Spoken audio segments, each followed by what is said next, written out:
Hello everybody. Now we are just going to see the next topic is problem searching. So we have seen many problems. Now there is a need to search for solution to solve them, right? So in this section we understand how searching can be used by the agent to solve a problem. For solving different kinds of a problem, an agent make use of different strategies to reach the goal by searching the best possible algorithms. This process of searching is known as a search strategy. So how can we measure a problem solving performance? So before discussing different search strategies, the performance measure is very important here. So performance measure of an algorithm should be measured.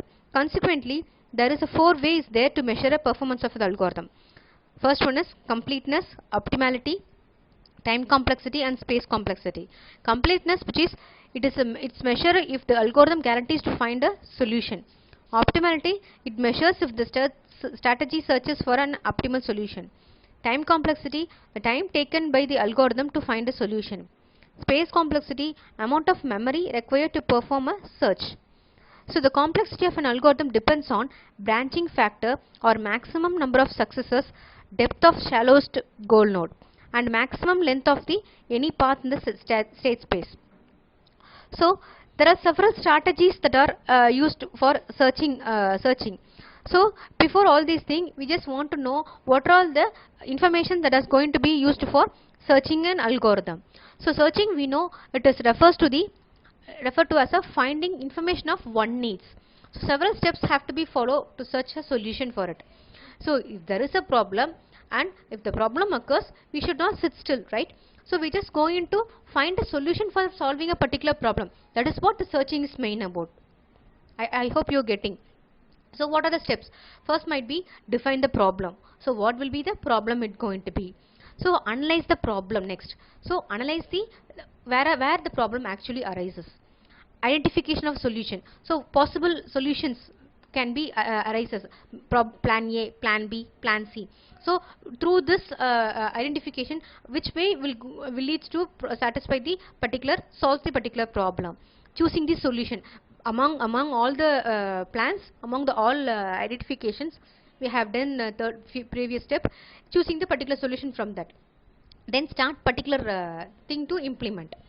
So several terminologies have so applied for this search algorithm, which means search tree, action, transition model, pathcast, solution and optimal solution, right? So we just say searching the problem. So searching a problem is not a biggest thing. Okay, so if there is a problem we identified correctly, it is easier for it to sort out the problem. If we didn't identify or if we didn't analyze the problem properly, it is very difficult for to searching or solving a problem. So a searching algorithm is very important for performing all these steps. So search, which means searching a step-by-step procedure to solve a search problem in a given search space. A search problem can have 3 main factors, which means search space. Search space represent a set of possible solution which a system may have. Start space, it is a state from where agent begins the search. Goal test, it is a function which observes the current state and return whether the goal state is achieved or not. Search tree, a tree representation of a search problem is called search tree. The root of the search tree is a root node which is corresponding to the initial state. Action, it gives the description of all the available action to the agent. Transition model, a description of what each action do, can be represented as a transition model. Pathcast, it is a function which assigns a numeric cost to each path. Solution, it is an action sequence which leads from a start node to the goal node. Optimal solution, if a solution has the lowest cost among all solutions. So these are all the search algorithm terminologies, how definition about. So it's very much important for solving a problem. So for solving a problem is not easier thing, but for searching is very important for solving a problem. Solving a problem is not only a single task. For solving a problem, we need a searching algorithm. So for the search algorithm, all these terminologies are very important. Let me see what are all the properties that need to consider for searching an algorithm. Following 4 essential properties of search algorithm to compare efficiency of the algorithm. First one, completeness, optimality, time complexity and space complexity. We have seen that about completeness, then comes to optimality, time complexity and space complexity. These are the essential properties of search algorithm to compare the efficiency of those algorithm. So if there is a comparison, only then we can identify the efficiency, right? So that is what the search algorithm is mainly concentrate about. So completeness, a search algorithm is said to be complete if it guarantees to return a solution, if at least any solution exists for any random input. Optimality, if a solution found for an algorithm is guaranteed to be the best solution among the all other solutions, then such a solution for us said to be an optimal solution. Time complexity. Time complexity is a measure of time for an algorithm to complete its task. Space complexity. It is the maximum storage space required at any point during the search as a complexity of the problem. So this is the main about properties of search algorithm. So these are a very important thing we just want to know.